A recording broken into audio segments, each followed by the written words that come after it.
એટલે ભાગવતના પંચમ સ્કંદની ખગોળ, એમાં રાશિ ચક્ર, જ્યોતિષ ચક્ર, આ બધાની વાત. અને પાંચમા સ્કંદના અંતે નરકનું વર્ણન, 28 પ્રકારના નરકની કથા એ વાંચવા જેવી છે. અને વાંચજો તો કયા કયા પાપ કરવાથી કયા કયા નરકમાં જવું પડે ને પછી આપણને ત્યાં કેવી રીતે ઢીબેડી નાખે જમના દૂત, એ ખબર પડશે. અને તો પછી થોડા હખણા રહીશું. હવે સાંભળીને જો આટલું કષ્ટ થાય તો ખરેખર પાપ કરે જે માણસ નરકમાં જાય એની કેવી દશા થાય. તમારે જાણવું હોય તો ભાગવતના 5મા સ્કંદના અંતે આ જે નરકનું વર્ણન છે એ વાંચજો, અરેરાટી થઈ જશે. ડોંગરે બાપા એમ કહેતા કે માણસની વિચિત્રતા એ છે કે હસતા હસતા પાપ કરે છે, પછી રોતા રોતા ભોગવવું પડે છે. इसलिए पाप से परहेज करो. मारा बाप पापથી आघारो, પાપને ત્યજો, પ્રભુને ભજો. પણ પાપથી કેવી રીતે બચાય? પ્રભુને ભજવાથી. એટલે છઠ્ઠો સ્કંદ પોષણ લીલા, એમાં ભગવાનનું નામ, ભગવાનનું ધ્યાન અને ભગવાનનું અર્ચન, પૂજા, એનો આશ્રય કરો તો પાપથી તમે દૂર થશો. થઈ ગયા હશે પાપ તો બળીને ભસ્મ થશે. એટલે ભગવાનનું નામ, 3 અધ્યાયમાં નામ પ્રકરણ અને એમાં અજામિલની કથા. અજામિલ તો બ્રાહ્મણ બનીને બગડ્યો હતો. બગડેલા બ્રાહ્મણની કથા ભાગવતમાં, અને બગડેલા એક બ્રાહ્મણની કથા ભાગવતના મહાત્મ્યમાં. ધુંધુકારી, આત્મદેવ બ્રાહ્મણનો દીકરો. બીજા બધા બગડે ને તો એને કદાચ ઓછી સજા થાય, બ્રાહ્મણ બગડે એની ખેર નહીં. બીજાઓ કાંઈ અપરાધ કરે તો કદાચ એને હળવી સજા કરે કોર્ટ, પણ પોલીસ પોતે અપરાધ કરે તો ન્યાયાલય એને મૂકે નહીં, એને સખ્ત સજા કરે. એમ વર્ણાનામ બ્રાહ્મણો ગુરુ, બ્રાહ્મણ તો બધા વર્ણનો ગુરુ છે. તેવો એક બગડેલ બ્રાહ્મણ ભાગવતના મહાત્મ્યમાં, ધુંધુકારી. અને મર્યા પછી મહાપાપીઓ પ્રેત થયો અને ભાગવતે એને પ્રેતીઓનીમાંથી મુક્ત કર્યો. આખી કથા સાંભળવી પડે કે નહીં? હવે ભાગવતમાં સાંભળો. એક બગડેલો પાછો બ્રાહ્મણ અજામિલ એવો બગડ્યો હતો કુસંગને કારણે. દાસ્યાહ સંસર્ગ દૂષિતા, કુસંગ બગાડે છે માણસ. બાકી તો હારો હતો, સંધ્યા કરનારો હતો, યુવકા ત્રિકાલ સંધ્યા કરતો, ગાયત્રી જપતો, એવો બ્રાહ્મણ યુવક હતો, પણ કુસંગથી બગડ્યો. कौन कुसंगति पाई नसाई रहे न नीच मते चतुराई, इसलिए कहते हैं कुसंग से बचो. બહુ પાપ કર્યા. મરવા ટાણે જમદૂત એને લેવા આવ્યા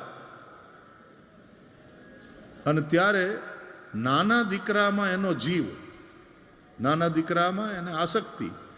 એટલે એ દીકરાને એણે મરતા પહેલાં એમ થયું કે મોઢું જોઈ લઉં, એને હૃદય લગાડી લઉં. એ દીકરાને એને બોલાવ્યો. દીકરાનું નામ રાખ્યું હતું નારાયણ. એટલે નારાયણ પુકાર કર્યો, બોલો. આવો બગડેલો બ્રાહ્મણ, પાપીઓ. અને આખી કથા સાંભળવાની વાત તો આઘી. ખાલી એક વાર નામ નારાયણનું એના મોઢા દ્વારા ઉચ્ચરિત થયું, અને એ પણ વૈકુંઠવાળા નારાયણને પોકારવાના ભાવથી નહીં. પોતાના દીકરાનું નામ નારાયણ રાખ્યું છે, એને બોલાવવાના ભાવથી. પણ મોઢામાં નારાયણ નામનો ઉચ્ચાર થયો અને તરત વિષ્ણુ દૂતો આ નામનો મહિમા. કારણ કે આખી કથા ભાગવતની હોય કે રામાયણ, એનો કોઈ સાર હોય તો એ જ છે નારાયણનું નામ. માટે ભજી લેને નારાયણનું નામ. કે ભજી લેને નારાયણનું નામ, ભજી લેને નારાયણનું નામ, હે ભજી લેને નારાયણનું નામ, ભજી લેને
મૂકી દે મનથી મૂકી દે મનથી મૂકી દે મનથી માત પિતા એ બેઠા બેઠા હમણાં બેઠા બેઠા માત પિતા સુત બાંધવ માત પિતા સુત બાંધવ કોઈ આવે કામ, ભજી લેને નારાયણનું નામ, ભજી લેને નારાયણનું નામ, હે ભજી લેને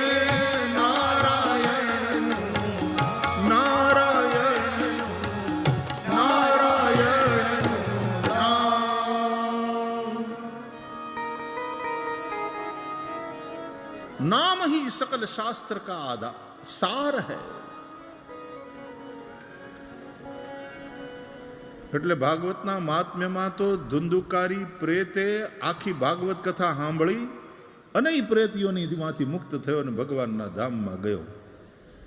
પણ આખાય ભાગવતનો સાર તો નારાયણનું નામ. અને ભાગવતની કથા મુજબ અજામિલ ફરીથી એક બગડેલ બ્રાહ્મણ અને મરતી વખતે એ નામે તે પાછો અજાણતા બોલ્યો, ભાવથી નહીં, ભાઈ કુભાઈ અનખ આલસહુ નામ જપત મંગલ દિશી દસહુ. વિષ્ણુ દૂતો આવ્યા અને યમદૂતોના પાશથી અજામિલને છોડાવ્યો. ભાગવતમાં આ જગ્યાએ વિષ્ણુ દૂતો અને યમદૂતોનો સંવાદ છે. અને પછી યમદૂતો ખાલી હાથે પાછા જાય છે યમની પાસે, ત્યારે યમદૂતો અને યમનો સંવાદ છે. અને એમાં ભગવાનના નામનો મહિમા પ્રગટ થાય છે. નામ પ્રકરણ, એમાં નામ સંકીર્તન, નામ સ્મરણ અને નામ ચિંતન, આ ત્રણ વાતોની ચર્ચા છે. સંકીર્તન સબ મિલ કરકે કરો, એમાં વાજા તબલા મંજીરા બધું હોય. ताली सेवा भी साथ में चलती जाए. हाँ, ताली पाड़ी ने राम नाम बोल जो रे, तमे अंतर ना પડદા खोल जो रे, ताली पाड़ी ने राम राम बोल जो रे. પણ આપણે એકલા હોઈએ અહીં તો બધાની હારે તમે આમ તાળી પાડતા પાડતા ઊભા થઈને તરત નાચવા માંડો છો. બેડરૂમમાં એવી રીતે ઊભા થઈને નાચવા માંડો ને જો કોઈક જોઈ જાય તો એને એમ થાય કે આમ ઠેકાણે છે ને.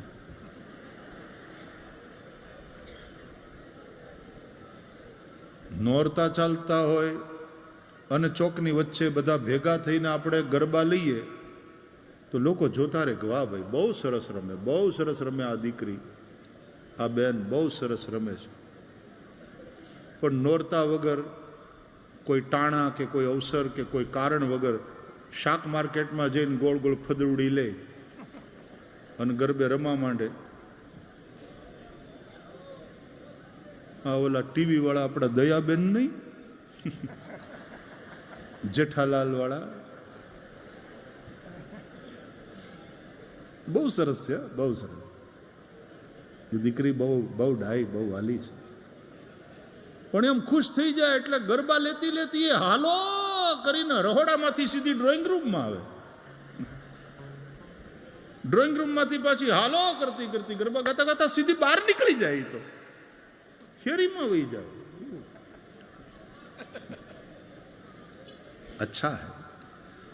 આવી બધી સિરિયલો હોય ને આમ જે નિર્દોષ હાસ્યવાળી, એ માણસ અત્યારે એકદમ સ્ટ્રેસફુલ લાઈફ જીવે છે, એને થોડા હળવા ફૂલ કરી દે. સારું, હસવાની વાત હોય અને કથામાં ક્યારેક કોઈક રડવાની વાત આવે તોય હળવા. બહેનો તો તરત રૂમાલ કાઢે, એની તો આંખ તરત ભરાઈ જાય. પુરુષો આમ જોતા જોઈએ બધે. બહેનો રડતા હોય ને તો પાછા કથામાંથી બહાર નીકળીને જમતા જમતા કે આજ કથામાં કરુણ રસ હતો, બહેનો બધા રોતા હતા બહુ, મેં જોયું. પણ તું તે તો જોયું જ ને, એમ તારી તો કોઈ દી આંખ જ ભીંજાણી નહીં. બહેનોને તરત આંસુ આવી જાય. બહેનો તરત રડી લે છે અને રડી હકે છે, અને રડી લે એ પાછી એને શોભે ખરું. અને એની કમજોરી નથી, એના આંસુમાં બહુ તાકાત હોય છે. એ આંસુ એને ક્યારેક મોબાઈલ ફોન અપાવી દે, ખબર? બહુ તાકાત હોય. અને પુરુષો રડી શકતા નથી ને પુરુષો રડે તો મરદ માણસ થઈને હું આવડા પાડે, ભૂંડો લાગે છે તું, ભૂંડો લાગે. એટલે પુરુષોમાં આમ અભિમાન હોય. તમે જોજો, બે બહેનો વાતો કરતી હોય ને, ઘણા બધા વખત પછી બે સખીઓ મળી હોય, સુખ દુઃખની વાતો કરતી હોય. એક સુખી હોય, બીજી દુઃખી હોય. તો દુઃખી હોય ને એના પોતાના દુઃખની વાત કરતી હોય રડતી રડતી, એ સાંભળીને જે સુખી હોય એ રડતી હોય.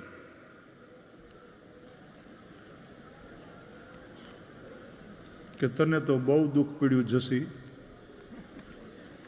તારી માથે તો બહુ થઈ, એમ કરીને એ રડતી જાય.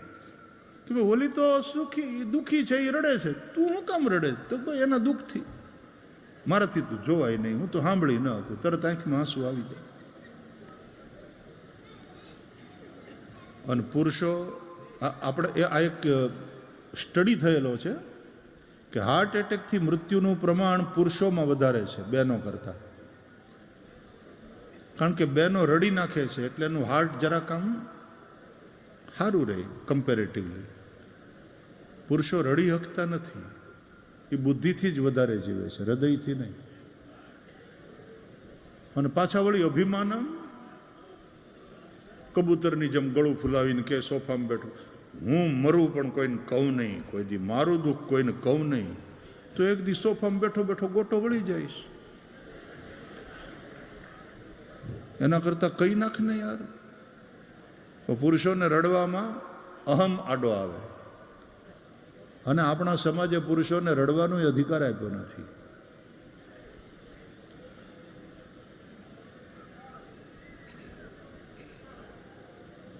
आंसू में भी ताकत है.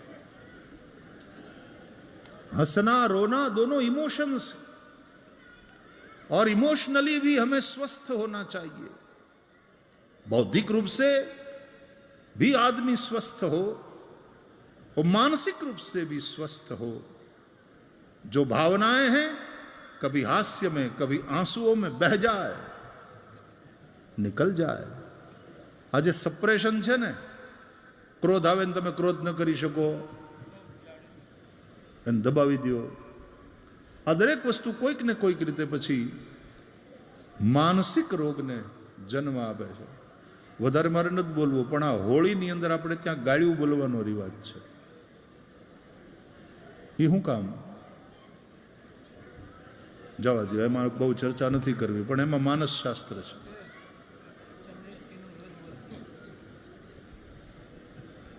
ગુસ્સો કાઢી નાખે માણસ. काम અને क्रोध એ બંનેને કાઢી નાખે. હોળી इसलिए कहते हैं बुरा मत मानो होली है. તે દિવસે ખોટું નહીં લગાડવા. તો હોલીનો ઉત્સવ એમાં કામ અને ક્રોધથી સંબંધિત જે ઇમોશન્સ છે એ બહાર આવી જાય. આ ઉત્સવોની પછવાડે પણ આખું માનસ શાસ્ત્ર છે. તો હા, એક મર્યાદામાં જરૂર રહેવું જોઈએ, એનાથી વધારે મર્યાદાનું ઉલ્લંઘન નહીં. પણ ત્યારે લોકો બહુ ખોટું ન લગાડે. બુરા મત માનો હોલી હૈ.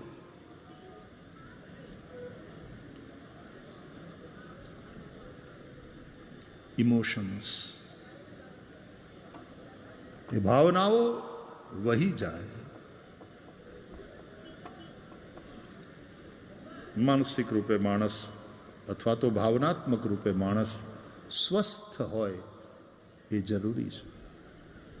વૈચારિક રીતે, બૌદ્ધિક રીતે સ્વસ્થ હોય માણસ, ભાવનાત્મક રીતે સ્વસ્થ હોય અને માણસ શારીરિક રીતે ફિઝિકલી સ્વસ્થ હોય. આ ત્રણેય પ્રકારના સ્વાસ્થ્યની જરૂર છે. ત્યારે માણસ પૂરા અર્થમાં સ્વસ્થ કહેવાય, તો હેલ્ધી કહેવાય. તો હેલ્થનો સંબંધ આ ત્રણેય સાથે. પણ જેમ જેમ વેલ્થ વધે છે ને એમ હેલ્થ એક જણો હાવ ગરીબાઈમાંથી ઊંચે આવેલો,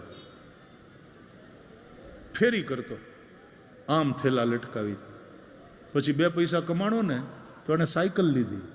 એટલે પછી સાયકલ ઉપર થેલા લટકાવી 4 અને ફેરી કરે. એમાં થોડા પૈસા કમાણો તો એણે મોટરસાયકલ લીધી. પછી ધંધો વધ્યો ને એમાં પાછો ફોન આવ્યો, જે બેન બોલાવે ત્યાં સીધો પહોંચી જાય. આ હાડીઓ, આ નવી ડિઝાઇન છે બેન, આમ એમ કરતાં કરતાં એનો ધંધો વધ્યો. તો પછી દુકાન કરીને એમાં ભગવાનની કૃપા થઈને જમાવટ થઈ, પૈસા કમાણો. પછી 4-વ્હીલર લીધી, ગાડી લીધી. પછી તો બીજી દુકાન કરી, ત્રીજી દુકાન કરી. પછી ચારે બાજુ તો એની બ્રાન્ડિંગ થઈ ગયું, તે બધાય શહેરમાં એની શાખા. અને જે પૈસા કમાણો પછી તો બધે જગ્યાએ જવા માટે પોગી ન વળે તો એરોપ્લેનમાં જ જાય, એરોપ્લેનમાં ઉડવા માંડ્યો. પણ એમાં ને એમાં 35-40 વર્ષ વહી ગયા, કરોડોપતિ થઈ ગયો. પણ પછી કોઈ દી ટાણે ખાધું નહીં, ટાણે કોઈ દિવસ ઊંઘ્યો નહીં. હેલ્થને લગતા પ્રોબ્લેમ્સ બધા ઊભા થયા. પછી ડૉક્ટરની પાસે ગયો, સારા ડૉક્ટર, મોટા ડૉક્ટરને કન્સલ્ટ કર્યા. ડૉક્ટરે બધું જાણ્યું એના વિશે. અને પછી ડૉક્ટરે કહ્યું કે તમારે આમ બહુ ફરવાનું, એરોપ્લેનમાં અથવા તો કારમાં, ગાડીમાં. તમારે શું છે કે ફિઝિકલ કોઈ એક્સરસાઇઝ જ નથી. એટલે આ દવા તો તમે લ્યો, પણ એક કામ કરો. શું? તો તમારી પાસે પૈસા છે, આટલો મોટો બંગલો છે, એની અંદર ઓલી કસરતવાળી એક સાયકલ વસાવી લ્યો અને સાયકલ હલાવો રોજ 1 કલાક. ઓલો કે હું ત્યાંથી તો ચાલુ થયો હતો, સાયકલ ફેરવીને જ અહીં સુધી પોગ્યો છું. તો પાછું ફરીને ડૉક્ટરે શું કીધું? સાયકલ હલાવો 1 કલાક, ઘરમાં બેઠા સાયકલ હલાવો, અથવા તો જીમમાં જાઓ, સાયકલ ચલાવો 1 કલાક. પૃથ્વી ગોળ છે, પાછું ફરીને બધું ત્યાં આવે. इसलिए सम्यक संतुलित जीवन, सम्यक आहार, सम्यक विहार, सम्यक जागरण, सम्यक स्वपन. भगवत गीता कहती है युक्ताहार विहारस्य युक्त चेष्टस्य कर्मसु युक्त स्वप्नावबोधस्य योगो भवति दुःखः. આવો જે યોગ હશે, આવી સંતુલિત જીવનશૈલી હશે, એ દુઃખને હરી લેશે. બધા જ પ્રકારના દુઃખનું હરણ કરનાર એ છે. તમને માનસિક શાંતિ હશે, તમારું શરીર સ્વસ્થ હશે. એટલા માટે કહે છે પહેલું સુખ તે જાતે ન રહ્યા. પહેલા સુખ નિરોગી કાયા, दूसरा सुख घर में माया. પણ હેલ્થના ભોગે આપણે માયા ભેગી કરીએ. પછી માયાથી પાછી હેલ્થ ખરીદી શકાતી નથી, માયાથી પાછી આયુષ જે જતી રહી એ પાછી મેળવી શકાતી નથી, પૈસો ત્યાં ટૂંકો પડે, એટલે બધું સમ્યક હોય, अति कोई जगह नहीं। योग का अर्थ ही है अतियों का निवारण, संतुलन। संतुलन એટલે યોગી એટલે એક બેલેન્સ્ડ પર્સનાલિટી, યોગી એટલે એક સંતુલિત વ્યક્તિત્વ, અને એટલા માટે યોગીના જીવનમાં સંવાદિતા હોય છે, એક સંગીત હોય છે, એક આનંદ હોય છે, એક શાંતિ હોય છે। આવો યોગી પુરુષ। નામ પ્રકરણ અજામિલની કથા, ધ્યાન પ્રકરણ 14 અધ્યાયનું, એમાં દેવો અને દાનવોના સંઘર્ષની કથા। ઇન્દ્ર અને વૃત્રાસુરનું યુદ્ધ, દધીચી મુનિના અસ્થિમાંથી બનાવવામાં આવેલા વજ્ર દ્વારા ઇન્દ્ર વૃત્રાસુરને મારે, પણ એ પહેલા વૃત્રાસુર 4 શ્લોકમાં ભગવાનની સ્તુતિ કરે છે, એને વૃત્રાસુર ચતુશ્લોકી કહે છે ભાગવતમાં। એમાં ભક્તિ માર્ગીય વ્યાખ્યા છે ધર્મ અર્થ કામ મોક્ષ ચારે પુરુષાર્થની। અહમ હરે તવ પાદૈકમૂલ દાસાનુદાસો ભવિતાસ્મિ ભૂય મનઃ સ્મરેતા સુપતેર ગુણાંસ્તે ગૃણીતવા કર્મ કરોતુ કાયઃ। હે હરે, હું આપનો દાસાનો દાસ થા, આપના દાસ થવાની મારામાં લાયકાત નથી, પણ જે આપના દાસ છે એનો હું દાસ બનું, દાસાનો દાસ બનું, એવી કૃપા કરો।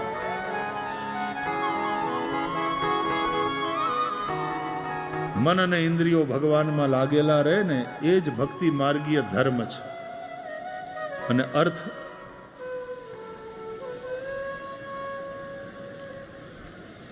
ભગવાનના વિરહની વ્યથાનો અનુભવ થાય,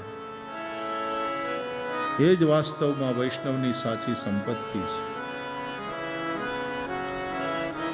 ન નાકપૃષ્ઠમ ન ચ પારમેષ્ઠ્યમ ન સાર્વભૌમમ ન રથાધિપત્યમ ન યોગ સિદ્ધિર પુનર્ભવમ વા સમંજસત્વા વિરહૈય કાંક્ષે। ધર્મ અર્થ કામ મોક્ષની ભક્તિ માર્ગીય પરિભાષા વૃત્રાસુર ચતુશ્લોકીમાં જોવા મળે। વૃત્રાસુરના પૂર્વજન્મની કથા સંભળાવવામાં આવી, અને પછી છેલ્લા 2 અધ્યાયમાં અર્ચન પ્રકરણમાં મરુત જન્મની કથા છે। કશ્યપના બીજા પત્ની દીતિ, જે દૈત્યોની માતા છે, એણે પણ 1 વર્ષ સુધી ગમે તે બાને પણ ભગવાનની પૂજા અર્ચના કરી, તો એના પ્રતાપે અને પ્રભાવે દીતિના ઉદરથી દેવ પેદા થયા। બોલો, 49 મરુતો એ इंद्र भाई थया। तो भगवान की पूजा, भगवान के अर्चन का ये प्रताप है, ये प्रभाव है। पुष्टि लीला पोषणम तद अनुग्रह, ये छठो स्कंद। प्रथम स्कंदना पण 19 अध्याय है, छठा स्कंदना पण 19 अध्याय। पछी 7मो स्कंद उति लीला, उतयः कर्म वासना। आ संसार है ने कर्म वासना जन्य है। जेम वस्त्र होय ताणावाणाथी बने आडा ने ऊभा, एम संसार है ई कर्मना ताणा अने वासनाना वाणाथी बनेलो है। कां ताणा खेंची लियो, कां वाणा खेंची लियो एटले वस्त्र विखाई जाए, एम कां कर्मथी छूटो, कां वासनाथी छूटो एटले संसारथी मुक्त थवाय। पण ज्यां सुधी शरीर है त्यां सुधी कर्मथी नहीं छूटी शकाय। नहीं कश्चित क्षणम अपि जातु तिष्ठत्य कर्म कृत, भगवान भगवत गीता में कहे छे। ज्यां सुधी शरीर होय त्यां सुधी कोई पण देहधारी प्राणी एक क्षण पण कर्म वगर न रही शके, कर्मथी नहीं छूटी शकाय। तो કે હા, વાસનાથી છૂટી શકાય. તો ભલે કર્મ થાય, પણ કર્મ કરતા કરતા કર્મ ફળની વાસના જો છૂટી જાય તો પછી કર્મ નહીં બાંધે, બાત બન જાયગી. આ વાસના 3 પ્રકારની. અસદ વાસના એ હિરણ્યકશિપુની, સદવાસના પ્રહલાદની અને મિશ્ર વાસના માનવોની. એટલે 5 અધ્યાયમાં અસદવાસના પ્રકરણ, 5 અધ્યાયમાં સદવાસના પ્રકરણ અને 5 અધ્યાયમાં મિશ્ર વાસના પ્રકરણ, એમ 3 પ્રકરણ અને 15 અધ્યાય આ 7મા સ્કંદમાં છે. ભક્ત પ્રહલાદની કથા છે. પ્રહલાદજીની રક્ષા માટે ભગવાન થાંભલો ફાડી અને નરસિંહ પ્રભુ પ્રગટ થયા. થાંભલો તો જડ છે, એમાં ભગવાન હોય? અરે કે જડ હોય કે ચેતન, દરેક રૂપે ભગવાન જ છે. જડ ચેતન જગ જીવ જત સકલ રામ મેં જાની. સૂક્ષ્મ હોય કે સ્થૂલ, વ્યક્ત હોય કે અવ્યક્ત, જડ હોય કે ચેતન, બધા જ રૂપે પરબ્રહ્મ પરમાત્મા જ વિલસે છે.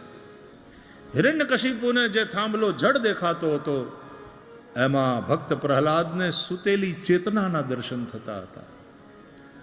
અને પ્રહલાદના ભરોસાને લઈ અને ભગવાન એ સુતેલી ચેતના જાગૃત થઈ, નરસિંહના રૂપે પ્રગટ થયા. કારણ કે હિરણ્યકશિપુએ બ્રહ્માની પાસેથી માગ્યું હતું ને વરદાન, દિવસે ન મરું, રાતે ન મરું, ઘરમાં ન મરું, ઘરની બહાર ન મરું, મનુષ્યથી ન મરું, પશુથી ન મરું, અસ્ત્રથી નહીં, શસ્ત્રથી નહીં, લીલાથી નહીં, સુકાથી નહીં. હે બ્રહ્મા, તમારી રચેલી કોઈ પણ જડ ચેતન વસ્તુથી હું ન મરું. અને સાંભળો, એ બ્રહ્માજી, દાદા, તમારાથી હું ન મરું.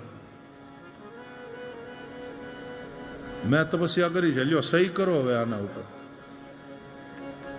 તો બ્રહ્માજીએ સહી કરવી પડી. અને બ્રહ્માજી પણ ખોટા ન પડે એ રીતે ભગવાને હિરણ્યકશિપુને માર્યો. હિરણ્યકશિપુએ બહુ બુદ્ધિથી માગ્યું, પણ બુદ્ધિ દેવાવાળા તો ભગવાન જ છે ને.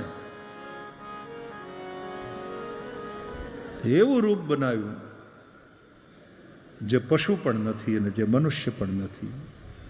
ના અયમ મૃગો નાપી નરો વિચિત્રમ અહો કિમે તંદ્રુ મૃગેન્દ્ર રૂપમ. નરસિંહ, નીચેનું શરીર નરનું, ઉપરનું શરીર સિંહનું. અને અસ્ત્ર શસ્ત્રથી નથી માર્યો. સિંહ થોડો AK-47 લઈને ફરતો હોય. એના નખ એ જ એનું શસ્ત્ર, એના દાંત, એના નોર. અને નખને લીલાય ન કહેવાય ને હુકાય ન કહેવાય. દિવસે નહીં, રાતે નહીં, સંધ્યા ટાણે માર્યો.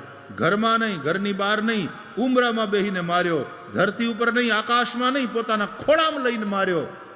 અન પૂછું હિરણ્યકશિપુને કે હું બ્રહ્મા નથી, હું બ્રહ્માનોય બાપ છું.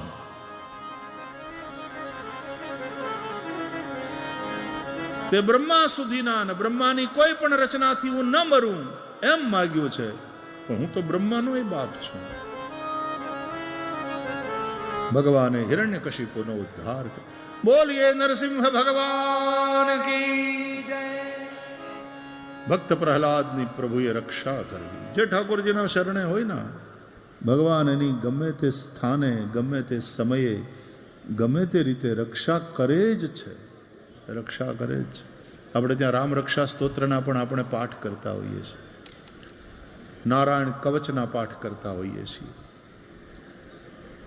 ભગવાનનું નામ રક્ષા કરે છે. અભયમ સર્વભૂતેભ્યો દદામ્યેતદ વ્રતમ મમ સકૃદેવ પ્રપન્નાય તવાસ્મિ ઇતિ યાચતે. તો અભયમ સર્વભૂતેભ્યો દદામ્યેતદ વ્રતમ મમ. આ ભગવાનનું વ્રત છે, આ ભગવાનનું પ્રણ છે. માનવોના વિભિન્ન ધર્મોનું વર્ણન છે. 4 વર્ણ 4 આશ્રમના ધર્મોનું વર્ણન કર્યું છે. એને ભાગવતના 7મ સ્કંદની ધર્મ પંચાધ્યાયી પણ કહે છે. જેમ રાસ પંચાધ્યાયી છે 10મ સ્કંદમાં, એમ 7મા સ્કંદમાં ધર્મ પંચાધ્યાયી. પછી 8મો સ્કંદ મન્વંતર લીલા. એક કલ્પમાં 14 મન્વંતર થાય. એક કલ્પ એટલે બ્રહ્માનો એક બ્રહ્માનો દિવસ, અને એટલી જ પાછી એક કલ્પની બ્રહ્માની રાત. એટલે 2 કલ્પ થાય ને ત્યારે બ્રહ્માની ડેટ ચેન્જ થાય, તારીખ બદલાય. અને એક કલ્પમાં તો 14 મન્વંતર વીતી જાય. દરેક મન્વંતરના અધિપતિ મનુ અલગ અલગ હોય. દરેક મન્વંતરમાં મનુના પુત્ર હોય. દરેક મન્વંતરમાં સપ્તર્ષિ અલગ અલગ હોય. જેને તમે સપ્તર્ષિ કહો છો ને, દરેક મન્વંતરમાં અલગ અલગ હોય. દરેક મન્વંતરના ઇન્દ્ર અલગ અલગ હોય. ઇન્દ્ર કાંઈ કાયમી નથી હોતા, એનો ટેન્યોર એક મન્વંતરનો, પછી ઇન્દ્ર બદલાય. અને દરેક મન્વંતરમાં ભગવાનનો અવતાર પણ થાય. એ બધી કથા અષ્ટમ સ્કંદમાં છે. માટે મન્વંતર લીલા. અત્યારે જે મન્વંતર ચાલે છે ને, જેમાં અત્યારે આપણે જીવીએ છીએ, એ 7મો મન્વંતર છે. કયા કલ્પનો? શ્વેતવારા કલ્પનો. અને આ શ્વેતવારા કલ્પમાં અત્યારના જે બ્રહ્મા છે એના આયુષ્યનો આ દ્વિતીય પરાર્ધ એટલે સેકન્ડ હાફ ચાલે છે. બ્રહ્મા ઇઝ ઓલ્ડર, મોર દેન 50. આ બ્રાહ્મણો સંકલ્પ કરાવે ને પૂજાનો, એ ધ્યાનથી સાંભળો. ઓમ વિષ્ણુર્વિષ્ણુ શ્રીમદ ભગવતો મહાપુરુષસ્ય વિષ્ણોરાજ્ઞયા પ્રવર્તમાનસ્ય અદ્ય બ્રહ્મણો દ્વિતીયે પરાર્ધે શ્રી શ્વેતવારાહ કલ્પે સપ્તમે વૈવસ્વત મન્વંતરે અષ્ટાવિંશતિતમે કલિયુગે કલિપ્રથમ ચરણે કાલ સંકીર્તન, પછી દેશ સંકીર્તન હોય. ભારત વર્ષે ભૂરલોકે ભરતખંડે ગુર્જર પ્રદેશે અનાવાડા ગ્રામે ગોતીર્થે